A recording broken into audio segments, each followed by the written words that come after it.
This is LCC Radio and TV, the Coffee Break Show. In the studio, we have author Randy Pearson. Randy's a local guy, and he's got a book out we want to talk about. It's pretty excited. Next week's going to be a big week for you, Randy. Before we get into the book Driving Crazy, tell us a little bit about your background. Well, grew up in Lansing, DeWitt. Mostly went to high school in DeWitt, graduated class of 85. Went to LCC, graduated 2013. Cool. And now my day job, I work out in Okemos. I work at a place called the Leona Group. Okay. I run payroll for a series of charter schools. Now, what classes did you take here at LCC? Business. I graduated in business management. Okay. So you always interested in writing? How long has this been going on? I've been writing since, I think age 9 was when I wrote my first thing. I used to do like comic strips and things like that, and one year for my dad for Christmas, thought, well, I don't have any money because I'm a boy, so I ended up writing a book for him. I wrote The Adventures of Marvin and Randy, did this little coloring book. That's very cool. And from there, I when I got an Atari computer, my Atari 800 computer. The Ataris. Started writing short stories on that, stay up late at night writing, and ran a BBS, which was the precursor from the computer internet days, way back when you ran it on your own computer at home. I remember those days, yeah. Yeah, so I did that, and then just started writing. And this particular story here was one of my short stories that I wrote back in 2001. Now, have you done other books besides Driving Crazy? Not other books, but I've been published in about a dozen different places. I'm part of the writing group out of Grand Ledge called Writing at the Ledges. Right. And as a group, we've self-published 3 anthologies, and I've had pieces in all of those, helped to edit, format it, helped to sell those at all the book shows and events and festivals. And then, I've had articles, and I've had short stories and essays published, and including in LCC, the what's it called, the Washington Square Review. Oh, really? In 2011, I was one of the contest winners for that. Is it difficult to get published if you're an author? Well, these days, it's both easier and harder. Easier in that if you just simply want to go online, there are places you can turn your written word, like your Word document, into an ebook. And I mean, so easy that way. And, like our self-published stuff, we had it printed here in the Grand Rapids area. But, that part's easy. But getting your book in an actual publisher, like this was originally self-published back in 2010, and now it was recently picked up by Tate Publishing for a nationwide distribution. And nationwide's the key right there, isn't it? Exactly. Yeah, before I had to drive it to the bookstores and the coffee shop and say, can you please put this in? Would you put this on display? Yeah, so now at least my publisher is contacting places and getting me out there, so that's kind of nice. That's great. Well, let's talk about it. We got a picture of the book cover here. It's called Driving Crazy. What's this all about? Well, it's a funny road trip story. It's the story of 2 lifelong friends that drive from Lansing to Weed Patch, California. Weed Patch, California, one of my which favorite is a real spots. place. Is it really? It is. When I wrote this, I used, this was back in the Atlas days, and I looked in California and I found, ooh, that's a good name for a town. Absolutely. Man. But so they drive to Weed Patch, California, but by the time they get there, they've lost all their money. See, they're going to pick up an arcade game called Crazy Climber.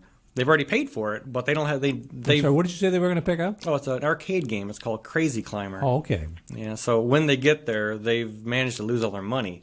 So they come up with a rather unique idea to make money to get home again. So it's the story of these 2 friends and the adversity they go through. They meet some good people, they meet some bad people. Right. But they slowly work their way home, and they just have a lot of fun doing it. Now, is this based on anybody you know? Yeah, the 2 main characters are myself and my old roommate from back in college days. His name is Mark Hine. So you actually had this adventure? No. Okay. No, the people are real. The events are just in my mind. That's very, very cool. So the book, I see it's in its second edition, right? Yeah, yep. It was originally self-published in 2010. Okay. And now that Tate's picked it up, I wanted to keep the same cover because I think it's very, very clever. A friend of mine who lives in Holt, or actually used to live in Holt, a tattoo artist named Gary Morris, painted that for me. And I liked it so much that I said, well, I got to keep it. So they said, well, we'll put second edition on there. That's very, very cool. Well, it looks like it'd be fun reading, especially over the summertime. But Tate Publishing's doing a good job because they have you on book signings. Beginning, I guess, is the book come out on the 16th? Is that right? Yeah, next June week. 16th is the release date. Okay, very cool.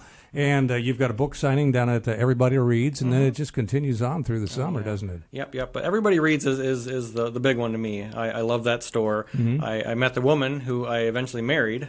Oh, is that met right? her there and actually proposed to her at that bookstore. No kidding. That's great. Yeah, a special place. Sounds like a book. It does, doesn't it? Maybe that'll be the one, right? The next one.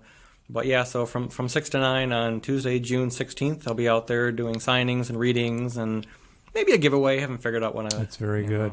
Now, how important is a book signing? Oh, they're important. It's always good to get out in front of people. I mean, a lot of us writers like to just sit in the dark and write. Right. And, if you don't ever meet people, then who's going to buy your book? Well, that's very true. You could bother your friends for a while, but after a while, like, dude, I have this book already. Stop it already. So, but it's just fun. I enjoy the readings. I mean, I do these, they're signings, of course, but I really enjoy the reading. I like sitting up in front of people and telling stories. That's cool. Now, it's going to be distributed nationwide, so it will be available next week in local bookstores all over the area? Yep. Pretty much the way it works is any bookstore, any place books are sold, it'll either be on the shelf or a person can walk in and say, hey, can you order this for me? Okay. And they'll bring it up. Because I suppose, my one book and one little book out of millions out there, it's hard to get Florida's Books of Millions to pick it up unless someone walks in and says, hey, I've heard about this book. So that's how it works. That's very interesting. I guess the ultimate would be to have it made into a movie someday, huh? Oh, and so many people that have read this have said, oh, I can just see the people. And I've sold this in, I think, 9 different countries over the internet. No kidding. And the one that I think always cracks me up the most is a few people from Britain. Different people have all said they think that Simon Pegg and Nick Frost would make really good Jane Austen. Is that right? Yeah, they're the ones that did Super Fuzz and Shaun of the Dead. Right. And yeah, in my mind, I'm thinking, I'd love it. I think that'd be fantastic. A couple of British blokes running around America. That would be very funny. Lansing, the Weed Patch, California, driving crazy.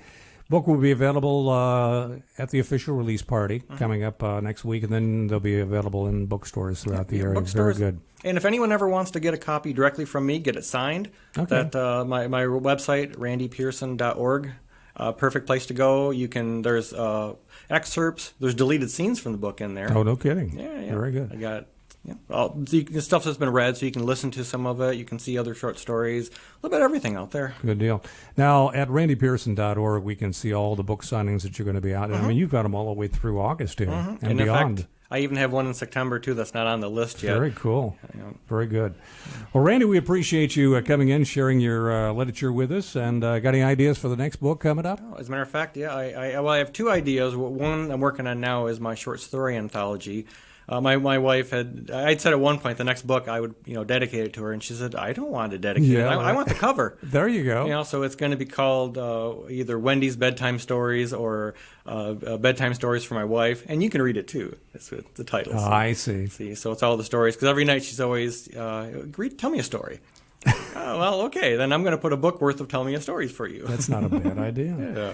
Well, when you get it up and running, give us a call and we'll get you back on the Coffee Break Show. Thank you. Good luck on driving them crazy. Thanks Sounds a lot. good. This is LCC Radio and TV, and we're going to be right back.